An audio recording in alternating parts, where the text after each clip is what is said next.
Good evening, everybody. Today is January. You know what? Today is the first Friday. It really is. First Friday of the year. And with the first Friday, we want to do something for the first time. So what we're doing today is our very first Friday of this year. We are filming. We haven't filmed on a Friday in a while. But especially not this year. So it's our very first one. So you ready for that? I'm ready. All right, let's get started.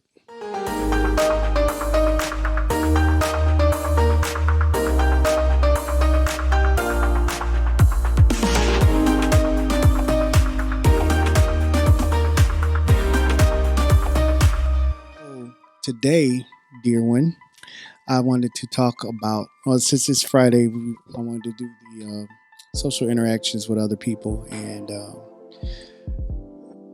the way we talk to each other.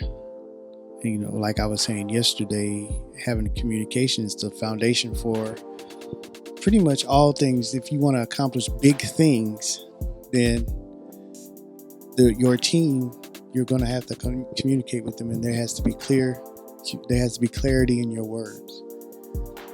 So, but on a different note, slide a little bit to the left. I was reading, one of my favorite books is 7 Habits of Highly Effective People. I have Highly Effective Families too. And in both books, it talks about the emotional bank account. You remember that? I remember. Okay. So with the emotional bank account, since this is the new year, I'm hoping that you've forgiven all your debts, as we ask the Father to forgive our debts, our transgressions. And what I really would like for us to do is just come in with a clean slate. So anybody that we have kind of any beef with, we can just say, forget it. You know what? This is a new year. Let's start all over. And with that is like having a zero bank account. Mm-hmm. Now, if you have nothing in your bank account, you pretty much broke, right? Of course. Okay.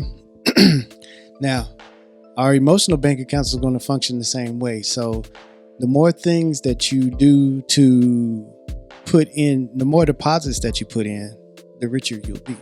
Mm-hmm. One of my other favorites is The Compound Effect by Darren Hardy. And really, it just breaks down the little things that you do. And it doesn't even have to really be money, but the little things that you do, it makes more and more. It gets bigger and bigger and bigger and bigger, as long as you're not making withdrawals. So in the emotional bank account, the more we put into making deposits by, spending time with each other and talking and expressing ourselves and not being offensive, not making withdrawals, the greater your love will be for the other person. So as you go into this year, I want you to just think of your daily interactions with everyone, your kids, your spouse, or your partner, your girlfriend, boyfriend, or just your co-workers, anybody that you have a relationship with, and look at the deposits that you're putting into it. Look at the withdrawals you might be making. You could think back and be like, ooh, maybe I shouldn't have said it that way. And when you do look at it that way, you might see that, oh man, I just made a withdrawal. If you make too many withdrawals, what happens if you make too many withdrawals in your bank account? You would be very upset. Very upset. Yep. If you did that in your natural bank account, then you'll start getting hit with fees all over the place. And it's harder and harder. Even though you make a deposit into a negative bank account, once that next withdrawal is made, you go even further into debt.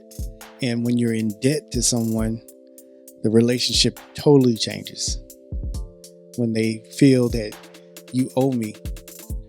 If I feel like, somebody comes in, they are in a negative state with me, and they come around smiling and things, it's, totally shut down, and we push them away. So even though they're trying to make deposits, their account is bankrupt, and we push them away. So just keep that into consideration as you go through this year in your social interactions with each other. Just keep making those deposits, making a difference in someone's life. Keep shining, keep smiling. Any last words? Keep shining, keep smiling, knowing you can always count on me. For sure.